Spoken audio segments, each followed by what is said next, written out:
Hello, it's Craig Tapping, lead educator at Mastering the Markets.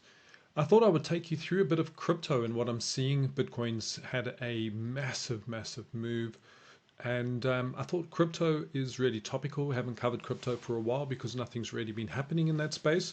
So I thought that today I'll take you through a little bit about what I'm seeing on Bitcoin and also some of the other big altcoins. So we certainly have seen a remarkable few days.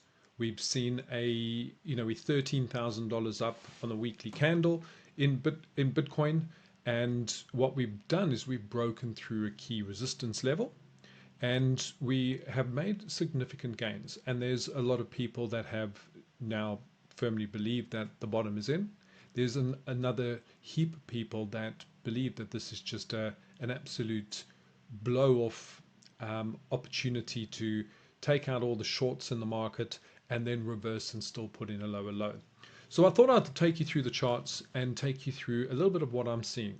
So what I've got in front of me here is the Bitcoin weekly index chart. So index includes all of the spot data and spot volume. And this is the chart that I like to look at because it makes the most sense. If you're looking at a perpetual chart, you've got a lot of liquidation data in there that gives you longer wicks and different levels. So the Bitcoin index chart, I feel, is the most reliable for charting. So when I look at this, what we can see is we put in a bottom of 57.7k so far.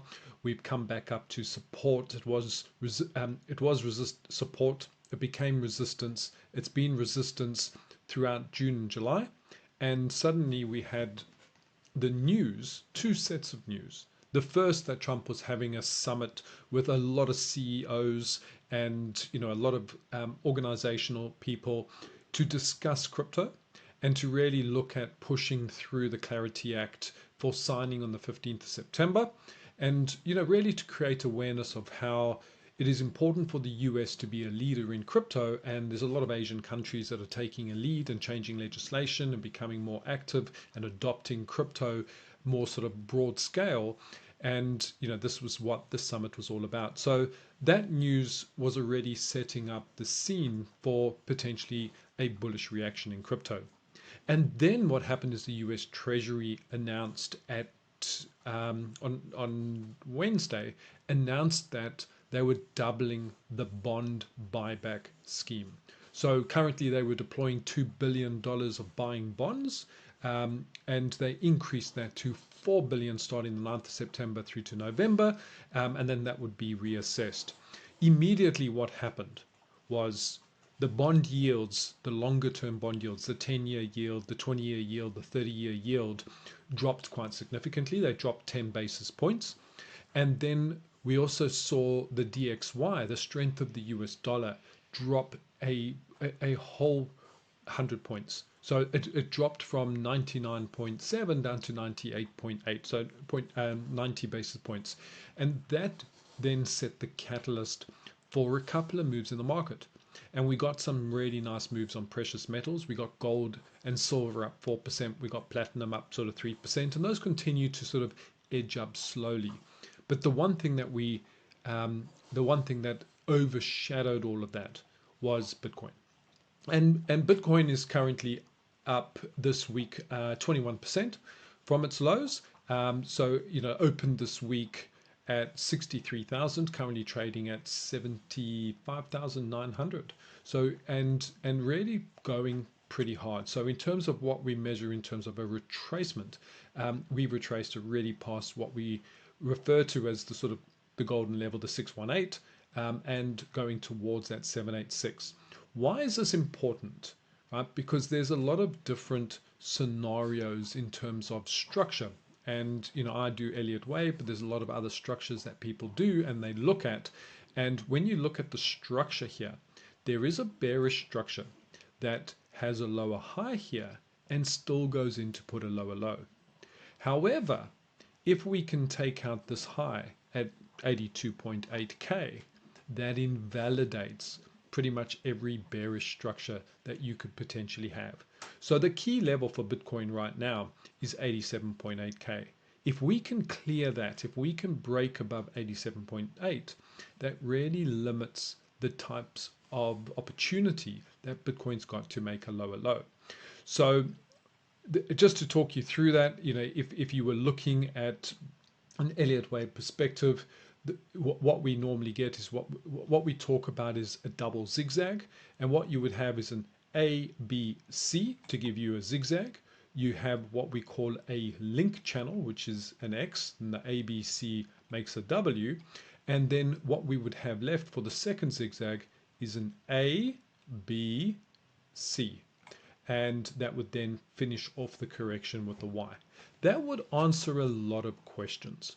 And there's a lot of questions in terms of, one, we haven't yet had the pi cycle bottom alert go off, and the previous 3 cycles, the lows all confirmed with the pi cycle bottom alert. There's also a whole lot of other on-chain data like total realized price.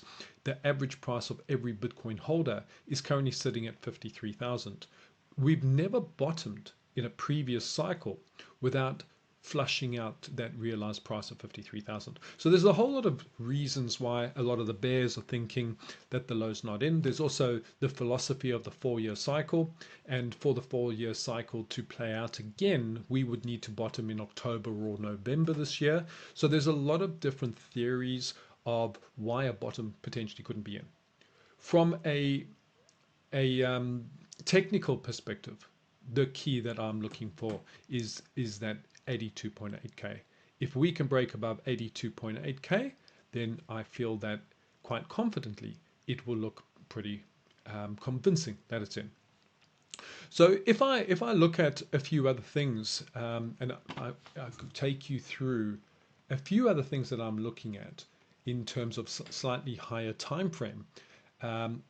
What we are looking at here, let me just go to the monthly, is when we look at previous bottoms, there were a couple of things that formed true. Firstly, the pi cycle bottom crossed. So the fast moving average moved and crossed down over the slow moving average, which confirmed a bottom.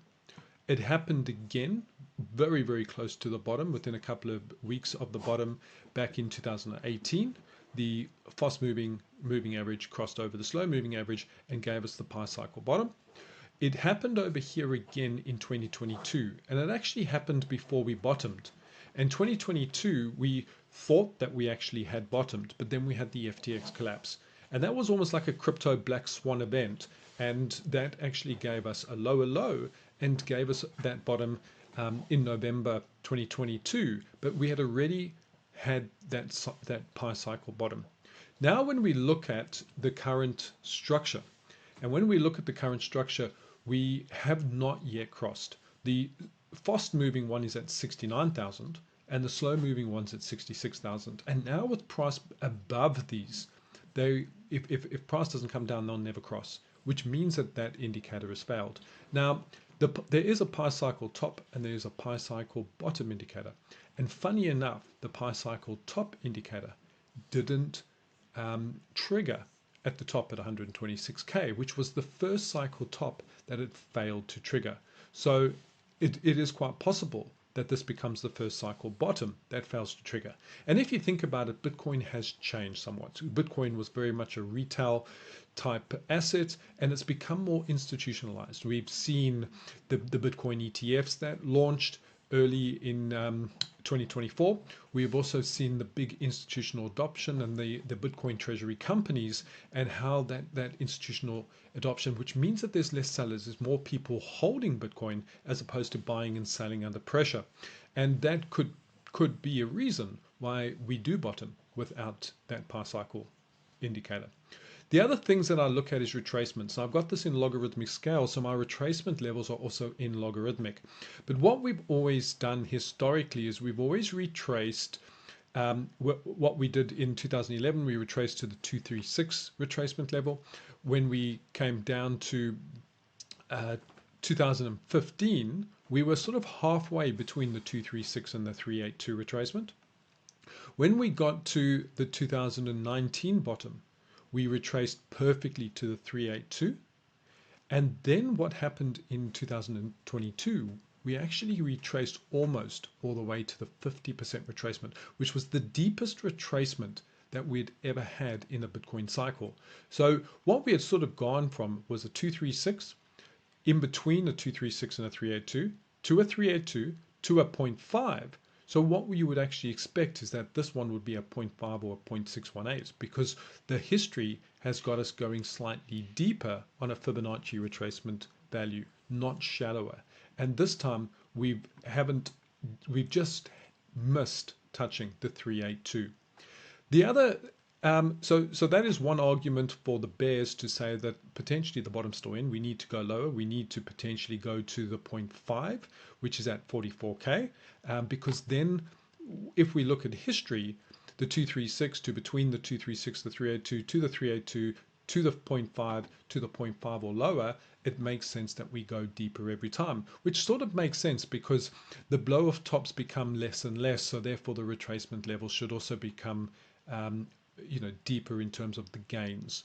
So when we start to look at that, that is one thesis that certainly does hold a little bit of water. But there is a flip side to that thesis. And the flip side to that thesis is that we potentially could be at a 382. That was just short of a 382. This was a 382. We're at a 382 now. And what we got lost was the outlier. So last time we had Three Arrows Capital, we had the Luna collapse, we had the FTX collapse, we had a huge amount of crypto specific really, really bad news. And it was the first time that we put in a bottom below a bottom of the pi cycle indicator. So the pi cycle indicator gave us our bottom in July, and then we went and put in a lower low back in November with the FTX collapse. So potentially the crypto specific turmoil that we had from the Luna collapse into the three Arrows Capital into the FTX collapse potentially put us deeper than what all previous cycles were, and probably deeper than what we would have gone normally had we not had that crypto specific news. Then when we start to come and look at this now, it makes sense that we go back to finding a bottom at the 382 fib retracement level, because then just short of the 382, the 382, the 382, this one here becomes the outlier because of the crypto specific. So if we go and look at the monthly RSI, we can also see something that is slightly different in terms of the lows. Now, when we start to look at the lows, and if we had to draw a trend line from all of the lows, what you would see is that we had a low over here. We had a low in 2019. We hit that low again in June this year. But in 2022, we actually went below the trend line, which speaks to the deeper retracement that we had with the crypto specific things. So maybe this one isn't the outlier. Maybe the last cycle was actually the outlier. So those are a couple of things that I'm looking at on Bitcoin. In terms of structure and going down to the lower time frames, from a weekly perspective, what we're looking for here is we're looking to see where this candle is going to close at the end of this week. And by the time you're watching this video, we should have a candle close, and then we will be able to see exactly where it has ended. When I come down to the daily, there's a couple of key things that I'm looking for. So if this is that smaller, that lower low, the one that doesn't invalidate and doesn't go past the 82.2, what we're looking for then is we're looking for a 3-wave move. And it is pretty extended as far as a 3-wave move goes, because the 3-wave move is pretty much a the C wave, an ABC. The C wave is generally a 1 to a 1.272 extension of wave A. And if we go and look at what that is, and we put in a 1.272 extension, I'll just get that right, you can see that we already are at a 1.618 extension, as opposed to that 1 to 1.272, which is where you would generally expect a C wave to end. So what we expect to be a 1.618 is a wave 3. So therefore, we look at this, could this be a wave 1, a wave 2, a wave 3, we come back for a wave 4, we go back for a wave 5. That potentially could play out. After 5 waves up, we then get a correction before another 5 waves up. So those are things that we are looking at. Some things that we have to pay into consideration. The other thing I'm looking at is if you take a channel across the bottom and we look at this breakout, what we would expect is if we do have a retracement here, there is some really good levels that we need to look at. So if we go and throw on and we're going to retrace back to this line, what we look for is a wave 4 would generally have quite a mild retracement. A wave 4 would retrace the 236 to the 382, which would give a really nice retest on this channel. So if we do come back, go into a retest of this channel and then go up higher, that would really speak to that sort of impulsive move out. So we certainly need to keep our eyes open in terms of what to expect. The other thing that's really driven this and why we've gone up so vertically and so suddenly has been the amount of liquidations. There was an incredible amount of shorts that was sitting down here. And this particular day on Wednesday, over Wednesday night through to Thursday morning, there was $2.9 billion of shorts liquidated in this day. Then yesterday we had another $600 billion liquidated, and today so far there's already been 400 billion liquidated. So we've almost had $4 billion of shorts liquidated over the past 3 days. So if we look at what that looks like, what we can see here is the normal sort of state of affairs of long liquidations and short liquidations. You can just see how big that liquidation was on Wednesday, hitting like $2.9 billion, then 600 billion, then 400 billion. It's absolutely huge in terms of liquidations. But however, when we look at what liquidity lies above now, there isn't that much, right? There's probably half 400, 500 million of liquidity sitting above price. But what we have started to get is we've got about $7 billion sitting behind. And some of the $7 billion might be safe because it's sitting under here before the breakout. But a lot of that is late longs that came in at 65, 67K, came in at 70K, 75K, all the way through to stacking up to recently. So every day people have been adding longs. And if we do get a violent pullback, what we could see is we could see $2 or $3 billion worth of longs liquidated, which would really clean up. And that is something that the market makers would love to do. They've gone and swept away $3.5–4 billion worth of shorts and liquidated them. Do they come back, liquidate a whole lot of longs into the region of 2 or 3 billion, and then go up again? So those are things that we should be mindful of. We probably are looking for a correction sometime soon. However, to take new positions now would be incredibly risky. But just remember that the key level is 82.8K. If we can take out 82.2K, it really does change the market structure, and therefore nothing's impossible. We can still make new lows. Everything's possible in the market. However, it is less probable that we would make new lows, because what we would have is we would break through that, and from a structure perspective it would be quite challenging to find a structure that takes us into new lows. It would be much more bullish to then put in a higher low, break out here, put in a higher low, and then move back up in the same direction. And that's what the bulls want to see, and that's what the people who want to start a new bull cycle would want to see. However, the bears or the 4-year maxis would potentially like to see a rejection at current levels, 76K, and potentially going lower. A lot of people feel that they haven't had an opportunity to get into Bitcoin or get into crypto, and as always, they want another chance. So whether the market will give us another chance, that's what we'll have to see.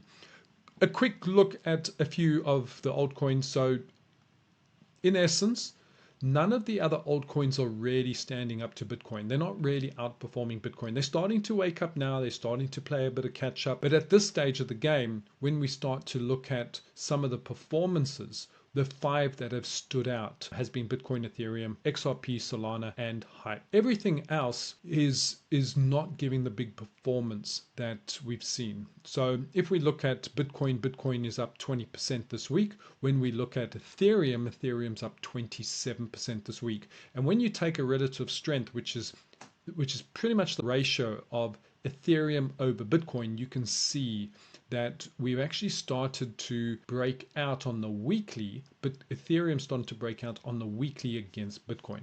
And on the daily, that looks significantly more. So what you can see here is this relative strength indicator is telling you that Ethereum is making new highs against Bitcoin, even though it wasn't making new highs in price. And this is a very, very strong indicator that tells you that Ethereum has a higher relative strength against Bitcoin, right? It is outperforming Bitcoin. So what you can see is Ethereum is certainly outperforming. XRP just recently, just yesterday, broke out and started to outperform.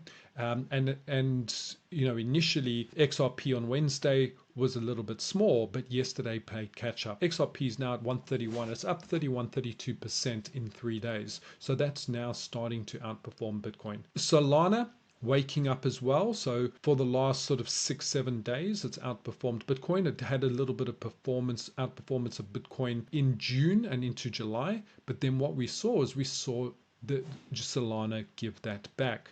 And now you've just seen Solana flip back into being bullish against Bitcoin again. And the real outlier has, the outstanding one has been Hype. Hyperliquid has been so involved in terms of a trading platform for tokenized assets and all of those US stocks that have been traded on crypto platforms. And Hype has really been leading the volume of trading US markets through crypto blockchain technology. At the same time, in the summit, Trump said that we really have to try to get Hyperliquid into US. So there is a big move in Hyperliquid. It's really topical from an exchange perspective. They're doing all the right things, and they've been showing a lot of relative strength against Bitcoin. And you know what we're at is we're at all-time highs on Hype, or close back to all-time highs. We made all-time highs in June, and we closed back to all-time highs on Hype. So while everything else has been down in the dungeons making new lows, we've had Hype making new highs. So that's certainly one to keep an eye on. If you look at all the rest of the crypto, none of them are yet sort of breaking out against Bitcoin. And that's why using a relative strength tool is incredibly helpful to watch when something starts to break out against Bitcoin. Because what you don't want to do is you don't want to take on more risk unless you're going to get more reward. So if Bitcoin is the benchmark, why risk going into an altcoin unless that altcoin is going to outperform the benchmark, which is Bitcoin? So I hope you found that helpful. Have an awesome rest of the day and chat again next week. Bye.